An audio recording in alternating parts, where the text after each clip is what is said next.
All right, the chapter we're going to be reading today is Shortcut, page 197 to 204. If you could, just label the top of your page, or if you're continuing on from previous sections, just make sure you write page 197 to 204. That'll help me when I'm grading them. If you also wouldn't mind writing Shortcut as the name of the chapter, make sure your name, hour, and date is on the page. We'll begin on page 197. Gulu had hauled a lot more than Sunho out of the porter camp. On the other side of the hill was a small mountain of climbing gear. Coils of rope, oxygen bottles, masks, tents, food. I wondered how we were going to get it to the upper camps. On our backs, as it turned out, because Zopa went right to work dividing the gear into 5 separate piles. As he sorted through the stuff, I asked Sunho what was going on. He didn't know much more than I did. He said that Gulu had woken him in the middle of the night and told him that they had to leave the porter camp right away. At first, I thought Captain Shek had discovered I was there, he said, but when we were safely out of camp, Gulu told me that Zopa was leading you and me to the summit in a separate expedition from your father's, but still on his permit. I didn't tell him about how I found out, because I was still mad about it and a little embarrassed. Yogi and Yash's loads were bigger than ours, but Sunho and I still had plenty to carry. We had most of the food divided between us. Zopa laughed as we grunted under the extra weight. It will become lighter as you eat your way through the contents, he said. Okay, so for the first question, as usual, just use a good reader strategy. Ask a question, draw a picture, or text to self. Okay, do one of those 3 things. And pause the video and do those on your paper. All right, page 198. There is a reason why base camp and all the other camps above it are situated where they are. The traditional route, it may not be the shortest way up the mountain, but it is the safest and easiest. Not that anything is safe or easy on Everest. Zopa's shortcut might have been shorter, but it was 10 times more difficult than the regular route. Our first obstacle was a vast field of jagged ice sticking out of the ground like great white shark teeth. I love that description. You just picture these like things that look like sharp teeth sticking up out of the ground. Sunho and I used our walking poles so we didn't slip and impale ourselves. The Sherpa brothers didn't bother with the poles, forging ahead like they were ice skating until they were 2 tiny dots on the horizon. I think Zopa could have easily kept up with them, but he slowed his pace, staying about 100 yards ahead of us so he could glance back once in a while and make sure we hadn't stumbled and were bleeding out on the frozen fangs. By the time we caught up to them, late that afternoon, Yogi and Yash had the camp set up, food on the stove, and were amusing themselves by throwing their ice axes at a wall of ice that appeared to brush the sky.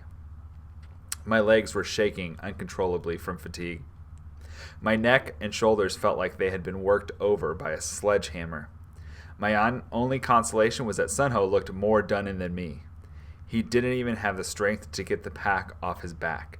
It took us 2 hot mugs of tea before we could talk.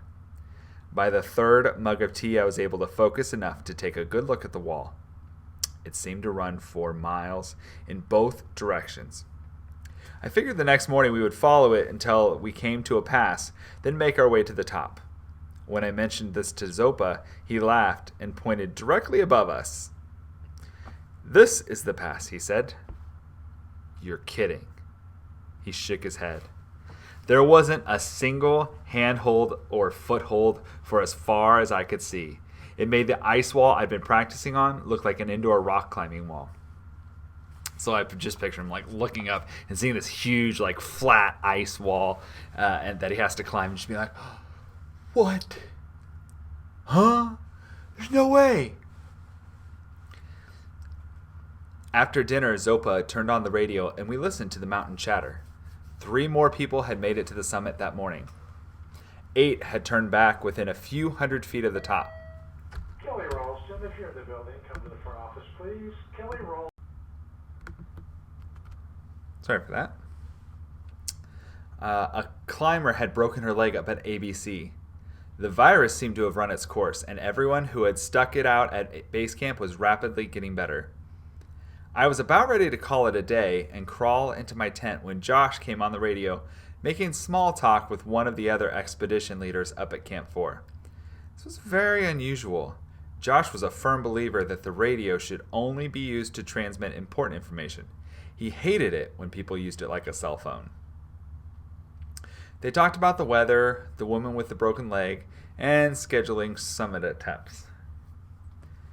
"Heard you had a falling out with your son," the leader said. There were no secrets on the mountain. "Yeah, he left," Josh said, "but we'll patch it up when I get down. He's a good kid. I think Captain Sheck was going to try to yank his climbing permit anyway. Not that I would have let him." "Is Sheck still hunting for that other kid?" "Yup, still on the warpath. He detained a porter this afternoon named Gulu. He let him go after a pretty rough grilling, but Gulu didn't know anything. That kid left here weeks ago. Not sure what he's trying to prove. I heard he was having some more soldiers trucked in. Some of them are climbers.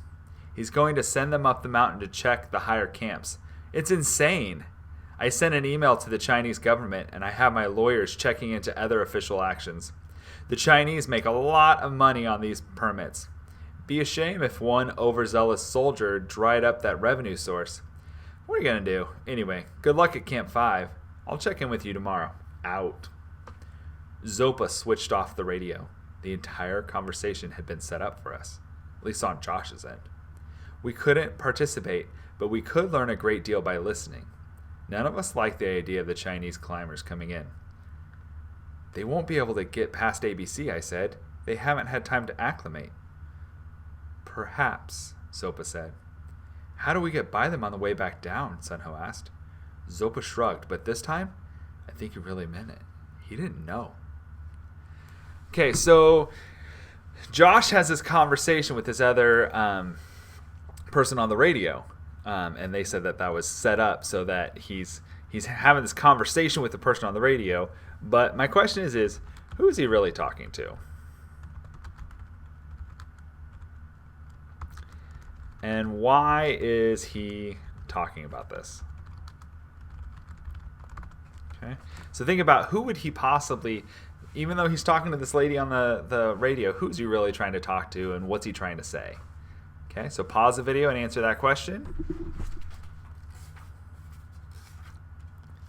By the time Zopa kicked Sunho and me out of our sleeping bags, Yogi and Yash were already 50 feet up the wall, setting ice screws so we'd have something to hook onto. The sun was barely up. They had to have started when it was still dark. We ate quickly, packed, then strapped on our crampons and harnesses. Zopa said he was staying below to tie the packs and would climb last. A bitter wind blasted the wall head on, which was good because it pushed us into it. If the wind had been coming from an angle, it would have blown us right off the wall.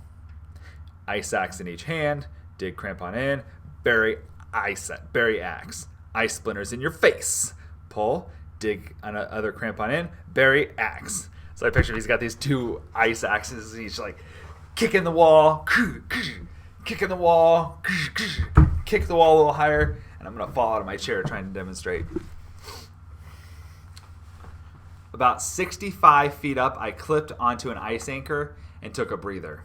Yogi and Yash had already reached the top, dropped ropes, and hauled up all the gear.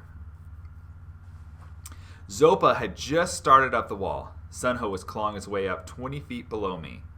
He seemed to be struggling, which wasn't too surprising, considering he had been sick and for the last few days cooped up in a porter's tent. I waited until he looked up and gave him a wave. He returned with a grim nod. I started again and had gotten about 3 steps when I heard the yell. It took me a second to get myself anchored so I could look down. What I saw wasn't pretty. Sunho had slipped down about 10 feet and was hanging on the edge of a protrusion by one axe. I'd seen the protrusion on the way up and knew it was too far from the wall for him to get his crampons planted in the ice. "I'm coming!" Zopa shouted up at him, but it would take him at least 45 minutes to reach him. Sunho wouldn't be able to hold on for more than a few minutes. I was a lot closer, but the only thing harder and slower than climbing up an ice wall is climbing down an ice wall. I looked up, hoping to see Yogi or Yash, but there was no sign of them. They must have already forged ahead to set up the next camp. I didn't even have time to think about what I was going to do next, which was just as well. I started scrambling sideways across the wall toward the gear rope, 30 feet away. Zopa continued to shout encouragement to Sunho. He was climbing the wall as fast as he could, but he had to know that no matter how fast he went, it wouldn't be fast enough to save his grandson. When I finally reached the rope, I gave it a tug. It seemed solid enough, but I didn't know if it would hold my weight. The brothers might not have anchored it properly because they were just hauling gear with it. "I'm slipping," Sunho said desperately. "I'll be there in a minute," I shouted. "Hang on, Sunho," Zopa shouted, catching on to what I was trying to do. "Don't give up!" I wanted to test the rope more, but there wasn't time. I hooked onto it and gave it all my weight. It stretched a little but held. I swallowed my heart and crabbed my way back toward Sunho. When I got directly above him, I quickly hooked the rope to an ice screw. I knew it was secure and rappelled to him, getting the rope hooked onto his harness just as his axe slipped from the ice. "Got him!" I shouted down to Zopa, then looked at Sunho. "You okay?" He nodded. He was crying. So was I. Apparently, I had forgiven him. So this one, I'm not even going to ask you a question other than describe what just happened. That was intense. So just describe what just happened. Pause the video and make sure you describe what just happened. It took us another hour to get to the top. Zopa got there about 10 minutes after us, looking concerned and relieved. "Nothing broken?" he asked. Sunho shook his head. "What happened?" "My axe broke." Zopa nodded and looked at me. "Thank you." "You can thank Yogi and Yash for securing that rope," I said. The first thing I did when we got to the top was check it. The rope was tied to a carabiner attached to a 3-inch ice bolt that wasn't going anywhere. Sunho and I could have played Tarzan on that rope all day long. "But you didn't know that," Zopa said. "Yeah, well," I said, a little embarrassed. "Yogi and Yash know what they're doing." "Not always," Zopa said. "One of the axes Sunho was using today was the same one they were throwing at the wall yesterday afternoon." Uh-oh! I suspected they were going to hear about that when we caught up to them. And I was right. When we got to camp, Zopa took Yogi and Yash to the side and spoke to them for a good 10 minutes. He never raised his voice, but when they came back, it looked like he had whipped them. Okay, so I don't know if you guys have ever known anyone like this, but there are some people that they could speak in the most mellow, consistent tone, but just the way they talk and the presence they have, when you disappoint them, you're they could just say, "I'm really disappointed in you," and you're just devastated. It's even worse than having someone yell at you when they're just "You really let me down." It's "I'm so sorry, I'm so sorry. 2 truckloads of Chinese soldiers got here today. Josh was talking to a different expedition leader who had just arrived at ABC, along with 6 military climbers. The place looks like an army encampment. "Glad I'm up here," the leader said. "Well, you're not off the hook. From what I hear, they're heading up the mountain tomorrow morning to check everybody's papers. If you don't have your passport, visa, and permit, they're going to boot you off the mountain." "We have them. What's his problem?" When the truck that Zopa and my son left on yesterday got to the second checkpoint, Zopa and my son weren't on it. The driver claimed they got on a second truck and went another way. "I hope your son's okay." "No worries. Zopa wouldn't let anything happen to him. I'm sure they're well on their way to Nepal by now.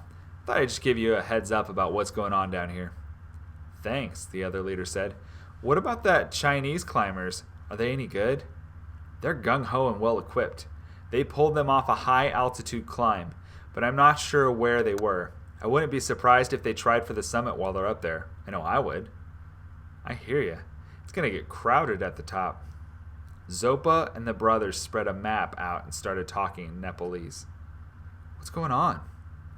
"Zopa says we can't stay in any of the camps until we reach Camp 5, Sunho explained. "They're picking alternative sites." I looked at the map. We were just about parallel to Camp 2, but 7 or 8 miles to the north. It would take us at least another day to pull up even with ABC. We could be up on the summit in less than a week. All right, so we learned some new information here. I want you to go back to good reader strategies. Ask a question, draw a picture, or make a text-to-self connection. All right, that's it. So finish up those 4 questions, and you can write all of your answers on the next chapter on that same sheet of paper if you want. But please make sure it's labeled page 197 to 204. All right, that's it for this video.